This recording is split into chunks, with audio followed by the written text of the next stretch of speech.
Next हमारा जो है, हम आज अभी ये पढ़ेंगे कि जो हमने पढ़ा था कि जो हमारे पास क्रॉनिक इन्फ्लेमेशन है उसकी दो टाइप्स होती हैं। हमने पढ़ा है ना कि क्रॉनिक इन्फ्लेमेशन की दो टाइप्स होती हैं, एक आपके पास ग्रेनुलोमेटस है और एक आपके पास ग्रेनुलोमेटस इन्फ्लेमेशन, और एक आपके पास नॉन ग्रेनुलोमेटस इन्फ्लेमेशन।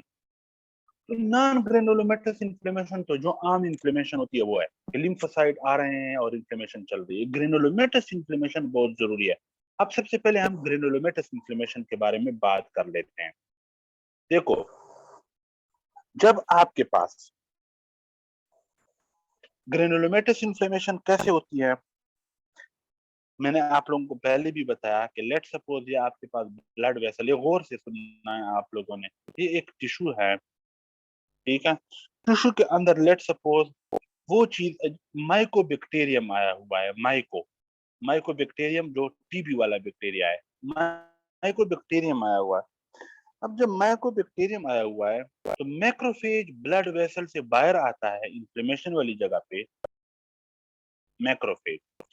और मैक्रोफेज देखता है कि ये तो माइकोबैक्टीरियम है, तो माइकोबैक्टीरियम के खिलाफ तो जो न्यूट्रोफिल है ये कुछ नहीं कर सकते। जो न्यूट्रोफिल यहाँ पे आए हुए थे, न्यूट्रोफिल जो है ये तो इसका कुछ नहीं बिगाड़ सकते। या कोई फंजाई है तो फंजाई का तो न्यूट्रोफिल कुछ भी नहीं बिगाड़ सकते। तो अब मैक्रोफेज क्या करता है, इस माइकोबैक्टीरियम के कुछ टुकड़े जो हैं वो अपने अंदर लेता है। ये मैक्रोफेज क्या करता है, मैक्रोफेज इस माइकोबैक्टीरियम के कुछ टुकड़े अपने अंदर लेता है और अपने इस एंटीने के ऊपर, जिसका नाम मेजर हिस्टोकम्पेटिबिलिटी कॉम्प्लेक्स है, इसके ऊपर वो लगा लेता है, इसके ऊपर ये लगा लेता है। अब ये आता है दोबारा यहाँ पे। जब ये यहाँ पे आता है तो यहाँ पे आपके पास CD4 लिम्फोसाइट्स होती हैं। टी लिम्फोसाइट्स होती हैं, लेकिन टी लिम्फोसाइट फिर दो तरह की हैं, एक CD4 है, एक CD8 है। ये हम कल पढ़ेंगे इंशाल्लाह कि इनमें क्या फर्क है। लेकिन अब याद रखो कि जो CD4 टी लिम्फोसाइट है, इन टी लिम्फो, ये मैं अब ना ये चीज में बल्कि इधर ही मैं ड्रा कर देता हूँ। ये आपके पास जो मैक्रोफेज है, ये मैक्रोफेज का मेजर हिस्टोकम्पेटिबिलिटी कॉम्प्लेक्स है। ये एंटीजन का टुकड़ा है। एंटीजन कौन, यानी बैक्टीरिया। ये इस बैक्टीरिया का एक टुकड़ा इसके ऊपर लगा है, ये इसको यहाँ पे लेके आता है।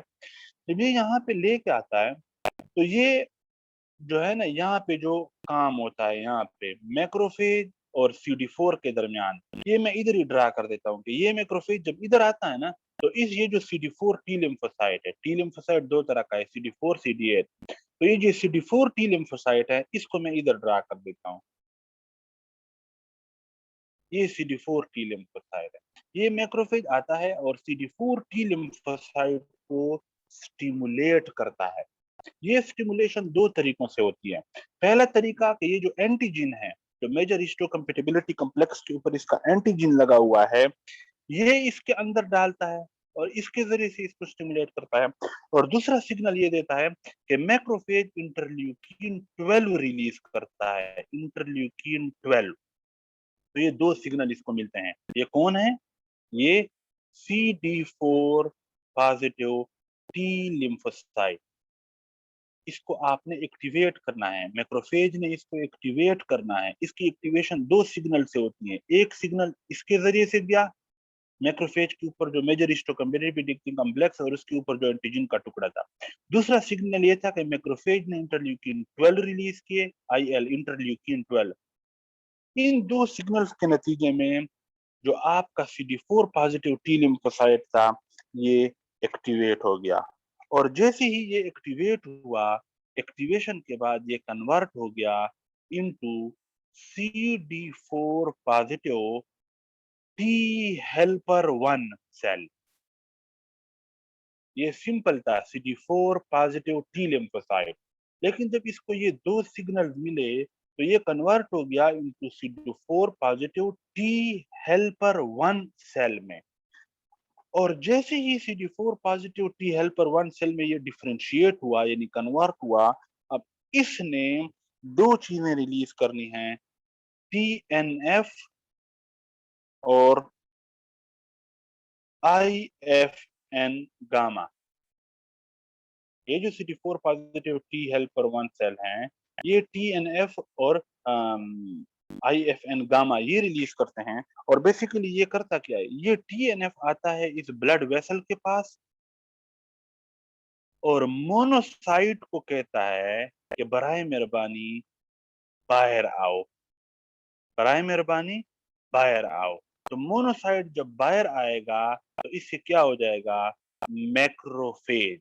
क्योंकि जाहिर है ब्लड वेसल के अंदर हो तो इसको मोनोसाइट कहते हैं, लेकिन जब ये ब्लड वेसल से बाहर आता है तो मैक्रोफेज।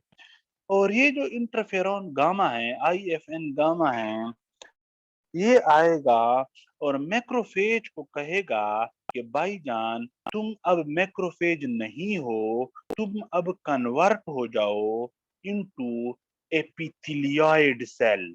मैक्रोफेज को एपिथेलियोइड सेल में कन्वर्ट कौन करता है, IFN गामा। ये कौन है, एपिथेलियोइड सेल, एपिथेलियोइड सेल। मैक्रोफेज और एपिथेलियोइड सेल में फर्क क्या है कि मैक्रोफेज जो एपिथेलियोइड सेल्स होते हैं ये आपके पास मॉडिफाइड मैक्रोफेजेस हैं, यानी मैक्रोफेज की थोड़ी सी मॉडिफिकेशन हुई है, ये मॉडिफाइड मैक्रोफेजेस न, ये मॉडिफाइड मैक्रोफेजेस हैं। पहली बात तो ये हो गई। दूसरा ये कि ये जो है साइज में बड़े होते हैं और इनके अंदर पिंक साइटोप्लाज्म होता है, यानी ये मैक्रोफेज से थोड़े से बड़े भी हैं, मॉडिफाइड भी हैं और इनका साइटोप्लाज्म जो है वो पिंक है। मैक्रोफेज को एपिथेलियोइड सेल में किसने कन्वर्ट किया, IFN गामा ने। IFN गामा किसने रिलीज किया था, CD4 positive T helper 1 cell ने।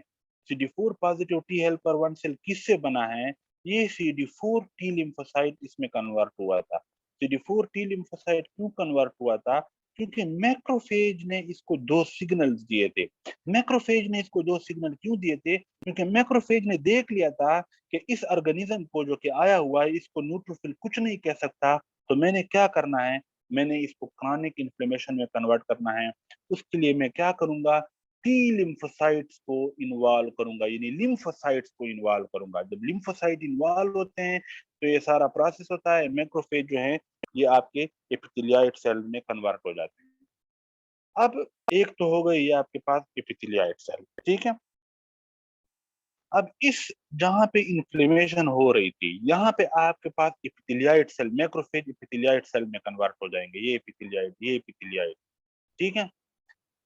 अब कुछ एपिथेलियोइड सेल एक दूसरे के साथ मिलेंगे और इन एपिथेलियोइड सेल के मिलने के नतीजे में एक और किस्म के सेल बनेंगे जिनको हम कहते हैं मल्टी न्यूक्लिएटेड जायंट सेल। ये मैक्रोफेज था, मैक्रोफेज एपिथेलियोइड सेल में कन्वर्ट हुआ इस सिग्नल की वजह से। ये एपिथेलियोइड सेल जब एक दूसरे के साथ मिलते हैं तो इनसे एक और किस्म का सेल बनता है जिसको कहते हैं multi nucleated giant cell. Giant कहते हैं बड़े को। अब ये जो मल्टी न्यूक्लिएटेड जायंट सेल हैं ये भी दो तरह के हैं। ये कितने तरह के हैं, दो तरह के। एक तरह के मल्टी न्यूक्लिएटेड जायंट सेल ऐसे हैं कि जिनमें जो न्यूक्लियाई है, नाम से जाहिर है मल्टी न्यूक्लिएटेड, यानी इनमें एक से ज्यादा न्यूक्लियाई है। तो अगर ये न्यूक्लियाई जो हैं ये पेरिफेरी में इनके अरेंज हो, ये मल्टी न्यूक्लिएटेड जायंट सेल हैं, ये इस सेल के अंदर पेरिफेरी में यानी साइडों पे इसके न्यूक्लियस हैं। तो ऐसे मल्टी न्यूक्लिएटेड जायंट सेल को हम कहते हैं Langhans type multi nucleated giant cell. Multi nucleated giant cell अगर न्यूक्लियाई हैं ये पेरिफेरी में हो तो उसको हम कहते हैं Langhans type multi nucleated giant cell. और अगर ये हैपहैज़र्ड हो, हैपहैज़र्ड मीन पेरिफेरी में भी हैं, सेंटर में भी हैं, पेरिफेरी में भी हैं, सेंटर में भी हैं, यानी हैपहैज़र्ड मिक्स, तो ऐसे को हम कहते हैं foreign body type, foreign body type multinucleated giant cell, Langerhans type multinucleated giant cell, foreign body type multinucleated giant cell। ये मल्टीन्यूक्लिएटेड जायंट सेल कैसे बने, जब एपिथेलियोइड सेल एक दूसरे के साथ मिल गए तो इससे एक बड़ा सेल बन गया जिसको हमने मल्टीन्यूक्लिएटेड जायंट सेल कहा। एपिथेलियोइड सेल कौन थे, ये मैक्रोफेजेस कन्वर्ट हुए थे एपिथेलियाइड सेल में, किसके जेरे असर कन्वर्ट हुए थे, आईएफएन गामा के जेरे असर कन्वर्ट हुए थे। अब बेसिकली होता क्या है, ये आपके पास जो इन्फ्लेमेशन वाली जगह है ना, यहाँ पे आपके पास टी हेल्पर 1 सेल भी होंगे, ये भी होंगे, एपिथेलियाइड सेल्स भी होंगे, मल्टी न्यूक्लिएटेड जायंट सेल भी होंगे, और यहाँ पे आपके पास फाइब्रोब्लास्ट होते हैं, जो फाइबर प्रोड्यूसिंग सेल, फाइब्रोब्लास्ट वो भी होंगे, ठीक है, फाइब्रोब्लास्ट ये भी होंगे। इसके इर्द गिर्द इसके इर्द गिर्द इन्फ्लेमेशन वाली जगह, इंफेक्शन वाली जगह के इर्द गिर्द एक दीवार बन गई है। एक क्या बन गई है, एक दीवार बन गई है। वो दीवार किसने बनाई है, एपिथेलियाइड सेल्स ने, मैक्रोफेजेस ने, जो कि अभी एपिथेलियाइड सेल में कन्वर्ट नहीं हुए, इन्होंने कन्वर्ट होना है, वो मैक्रोफेजेस। और ये मैक्रोफेजेस अगर एपिथेलियाइड सेल में कन्वर्ट हो गए हैं तो वो एपिथेलियाइड सेल और एपिथेलियाइड सेल एक दूसरे के साथ मिल गए हैं, इन्होंने मल्टी न्यूक्लिएटेड जायंट सेल बना दिए ये। इसके अलावा ये टी हेल्पर 4 लिम्फोसाइट, ये इधर भी होते हैं, इधर भी होते हैं, इधर भी होते हैं, थ्रू आउट होते हैं, मैंने तो सिर्फ यहाँ पे बनाए। इसके अलावा फाइब्रोब्लास्ट, इस चीज को हम कहते हैं ग्रेनुलोमा, और इस इन्फ्लेमेशन को हम कहते हैं ग्रेनुलोमेटस इन्फ्लेमेशन। ये जो इन्फ्लेमेशन है कि जिसमें सेंटर के अंदर पैथोजेनिक ऑर्गेनिज्म है और उसके इर्द गिर्द ये सारे सेल जमा हैं, और इस पैथोजेनिक ऑर्गेनिज्म को इस जगह के अंदर वो क्या हुआ है, वो यहाँ तक महदूद किया हुआ है, तो इसको हम कहते हैं ग्रेनुलोमेटस इन्फ्लेमेशन। इसको हम क्या कहते हैं, ग्रेनुलोमेटस इन्फ्लेमेशन। अब अ, कुछ जो है वो अगर किसी बंदे को, लेट सपोज अगर किसी बंदे ने किसी और बीमारी के लिए ऐसी दवाई इस्तेमाल करनी है जो टीएनएफ को बंद करता हो, गौर से सुने सुनने आप लोगों ने ये बात, कुछ ऐसी दवाइयां हैं जो कैंसर वगैरह के इलाज में यूज होती हैं, जो टीएनएफ को बंद करती हैं। तो ये दवाई शुरू करने से पहले मरीज, जो डॉक्टर करता है, क्या करता है, वो टीबी का टेस्ट करता है आपका। वो क्यों टीबी का टेस्ट करता है, क्योंकि हो सकता है आपके जिस्म के अंदर माइकोबैक्टीरियम बैक्टीरिया किसी जमाने में आया हुआ हो, और आपके जिस्म में कहीं पे ये सारा काम हो चुका हो, ग्रेनुलोमेटस इन्फ्लेमेशन, और माइकोबैक्टीरियम अंदर महदूद है, ये बाहर नहीं आ सकता, इसलिए आपको कोई अलामात ना हो लेकिन आपको बैक्टीरिया टीबी हो, जिसको मतलब लेटेंट टीबी कहते हैं, जिसमें कोई सिम्टम्स नहीं है। अगर आप ऐसे बंदे को किसी और मसले के लिए टीएनएफ इनहिबिटर दे दो जो टीएनएफ को बंद करे, तो जब टीएनएफ बंद होगा, इस बंदे को कैंसर, लेट सपोज एक बंदे में ये काम हो चुका है, उसको कैंसर हो गया, कैंसर के लिए डॉक्टर ने उसको टीएनएफ इनहिबिटर दवाई दे दी जो टीएनएफ को बंद करता है। जब टीएनएफ बंद होंगे तो टीएनएफ नहीं आ सकेगा, तो मोनोसाइड बाहर नहीं निकल सकेंगे, मोनोसाइड बाहर नहीं निकल सकेंगे तो आईएफएन गामा इसको जाहिर है फिर कन्वर्ट भी नहीं कर सकेगा, और न एपिथेलियाइड सेल बनेंगे, न एपिथेलियाइड सेल एक दूसरे के साथ मिलकर मल्टी न्यूक्लिएटेड जायंट सेल बना सकेंगे। जब ये नहीं बना सकेंगे तो ये जो इसके इर्द गिर्द दीवार बनी हुई थी ये आहिस्ता आहिस्ता खत्म हो जाएगी, माइकोबैक्टीरिया बाहर आ जाएंगे। जब बाहर आ जाएंगे, इसके सारे चेस्ट के अंदर, फेफड़ों के अंदर माइकोबैक्टीरियम बैक्टीरिया फैल जाएगा, और इस बंदे को सीवियर टीबी हो जाएगी। तो इसलिए अगर किसी बंदे को आपने टीएनएफ इनहिबिटर दवाई, जैसे मिसाल के तौर पर एक एक मेडिसिन है जिसका नाम है इनफ्लिक्सिमाब, इनफ्लिक्सिमाब,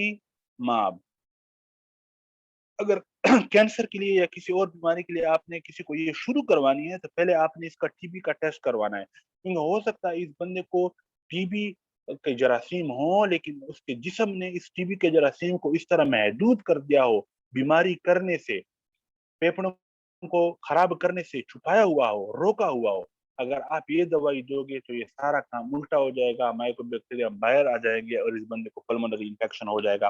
तो बेसिकली आपके पास ये जो था, ये ग्रेनुलोमेटस इन्फ्लेमेशन कहलाता है। अब ग्रेनुलोमेटस इन्फ्लेमेशन दो तरह के हैं। एक आपके पास जो ग्रेनुलोमेटस इन्फ्लेमेशन है, उसको हम केजिएटिंग ग्रेनुलोमेटस इन्फ्लेमेशन कहते हैं, और दूसरे को हम कहते हैं नॉन केजिएटिंग ग्रेनुलोमेटस इन्फ्लेमेशन। इस पे हम कल बात करेंगे, लेकिन मैं आप लोगों को थोड़ा सा बता दूं, जो केजिएटिक ग्रेनुलोमेटस इन्फ्लेमेशन है, सब कुछ यही होता है, लेकिन सेंटर में क्या हो रहा होता है, नेक्रोसिस, यानी सेल नेक्रोसिस के जरिए से मर रहे होते हैं। ऐसी ग्रेनुलोमेटस इन्फ्लेमेशन कि जिसके सेंटर में नेक्रोसिस हो रही हो, वो केजिएटिंग ग्रेनुलोमेटस इन्फ्लेमेशन कहलाएगी। और ऐसी ग्रेनुलोमेटस इन्फ्लेमेशन के जिसके सेंटर में सेल्स नेक्रोसिस से ना मर रहे हों, इसको हम नॉन केजिएटिंग ग्रेनुलोमेटस इन्फ्लेमेशन कहते हैं। कल इंशाल्लाह इसको एक क्विक रिव्यू भी करेंगे, इन दो के ऊपर बात करेंगे, और कल हमारा ये खत्म हो जाएगा। और कल इंशाल्लाह टिश्यू रिपेयर वाला भी हम कोशिश करेंगे कि खत्म हो जाए, और जनरल पैथोलॉजी को हम वाइंड अप करके उसके बाद ह्यूमेटोलॉजी यानी ब्लड की पैथोलॉजी शुरू करेंगे। आज के लिए इतना ही काफी है। अल्लाह।